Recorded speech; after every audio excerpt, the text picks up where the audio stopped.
Comment sections can't stand them. Reddit thinks they fell off years ago, and yet they're selling out arenas and building media empires that procure millions of viewers and listeners, and they're laughing all the way to the bank while they do it.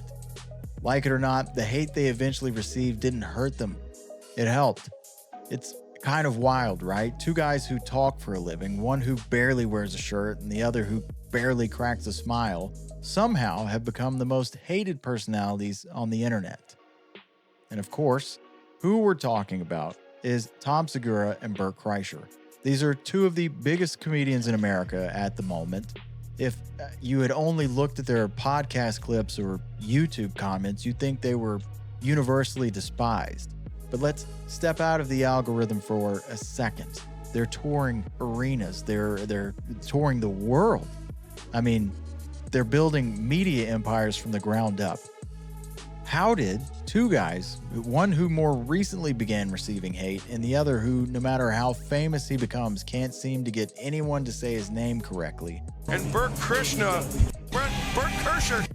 There's a comedian I love. He's a big, giant, fat guy just like me, Bert Kreischer. Become the most wildly successful while being endlessly torn apart online. Well, before they were the internet's most hated, they were just two broke comics taking gigs that no one else wanted and barely making it out of the 2000s comedy gutter. This video is how they got there and why none of the hate even matters. So let's rewind a bit. Before Your Mom's House, before Two Bears, and way before the Netflix deals, both Tom and Bert were lost in the comedy trenches. Not grinding their way to the top, it was more like grinding their way to not being evicted. Tom Segura's first real foot in the door wasn't a Netflix special. It was a self-produced special from 2007 called White Girls with Cornrows.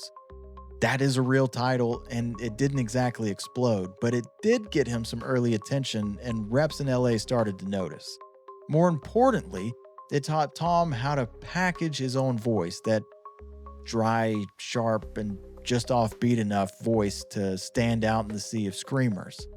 Bert, on the other hand, was busy being a reality TV guy.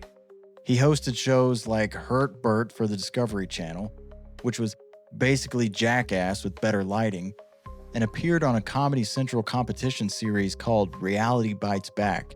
This is where comics like Theo Von, Tiffany Haddish, and Amy Schumer competed in reality TV parodies.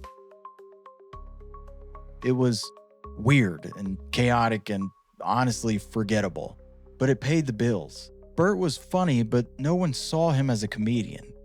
Not even him. And that's where Joe Rogan enters this story. Both Bert and Tom were friends with Joe Rogan, and depending on how you view the internet, that's either a blessing or a career death sentence. But for these two, it was a catalyst. Tom had been doing stand-up for over a decade and barely scraping by. One night, Rogan straight up told him, "Dude, start a podcast." The idea was to do the podcast together. Actually, that was 100% Rogan's idea.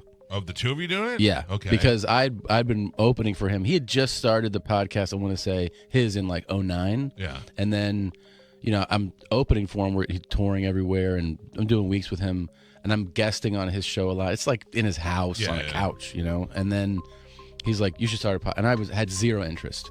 And then he saw my wife at the Improv in Hollywood.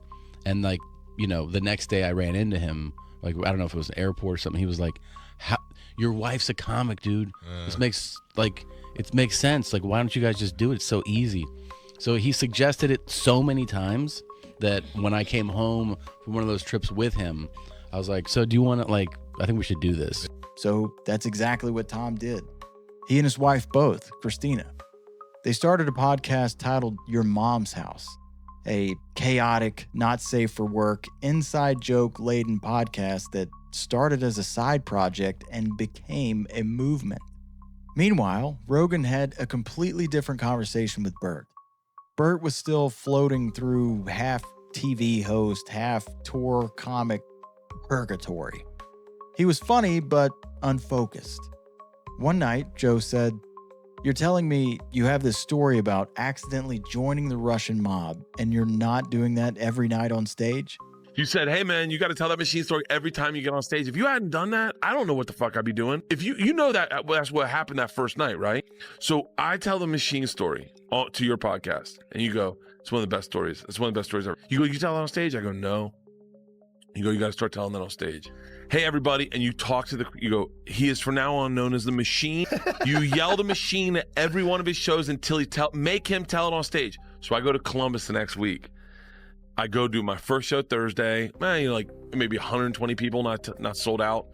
And they start chanting the machine. The first time we did our weight loss challenge. And that machine story went viral that week. That story became the machine. Bert started telling it on stage. Then he told it on Rogan's podcast. Then it went viral. Then it eventually became his entire identity. We're all tired of hearing it, and it still comes up every chance he gets to talk about it. Eventually, that story would turn into its own feature film. That one conversation, that one push, pulled him out of the reality TV swamp and back into comedy with both feet. And here's where the grind started paying off. Tom didn't just start a podcast. He started a brand. Your Mom's House was unapologetically weird. It wasn't trying to go viral. It was inside jokes, deranged clips from the internet, and two comics riffing like they were in a basement, because they were. Then came Two Bears, One Cave. This was the brainchild of Segura and Kreischer's real-life friendship. It was basically two middle-aged dads talking shit to each other every week.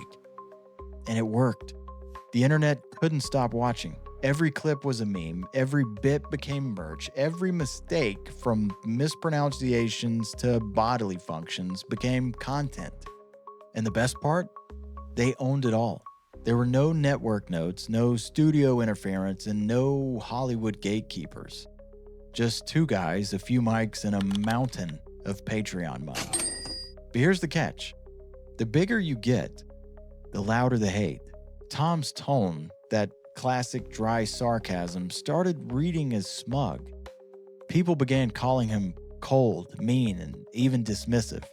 And Bert, let's be honest, the shirtless guy with the laugh track energy started feeling like a lot for people. There were entire Reddit threads, podcasts, and even YouTube essays dissecting why they sucked. And the criticisms weren't always wrong. They were just loud. And here's what makes it interesting. They never flinched. Tom leaned harder into the deadpan. Bert leaned harder into the chaos, for better or for worse. They read the hate comments out loud. They laughed at the hate. They honestly monetized the hate because they knew something that these individuals didn't. This was never about being the most liked. It was about being, as Joe Rogan says, undeniable. That statement comes and goes pretty consistently throughout Bert and Tom's career. Mostly Bert. Bert brings it up a lot. And you're like, you need a Netflix special. You need to get one. I was like, all right, Joe, how am I supposed to do that? And you go, be undeniable. Bert turned the machine story into a full-blown movie. And say what you want, but how many people can turn a college story into a feature film with Mark Hamill playing their fucking dad? He's the motherfucking machine. And Tom, he pretty much skipped theaters and went straight to arenas. His blow up happened quick. We're talking sold out shows with tens of thousands of fans. His last special was filmed in a 4,400 seat venue. No open mic in the world prepares you for that. They built studios. They launched network spinoffs. They turned their voices into businesses. Every podcast, every ad read, every tour, it's theirs. And they did it while being some of the most hated figures online. Tom Segura and Bert Kreischer are proof that being hated on the internet doesn't mean you're failing. Sometimes it means you're winning louder than anyone else. It doesn't feel good to be hated on the internet, but they're using it to their advantage. These people didn't go viral overnight. They paid their rent with stunt shows and comedy club coupons. They took every weird gig, every rejection, and every internet insult and used it to build something real and profitable. Like them or not, this is what success looks like in 2025. The internet is a sea full of hatred.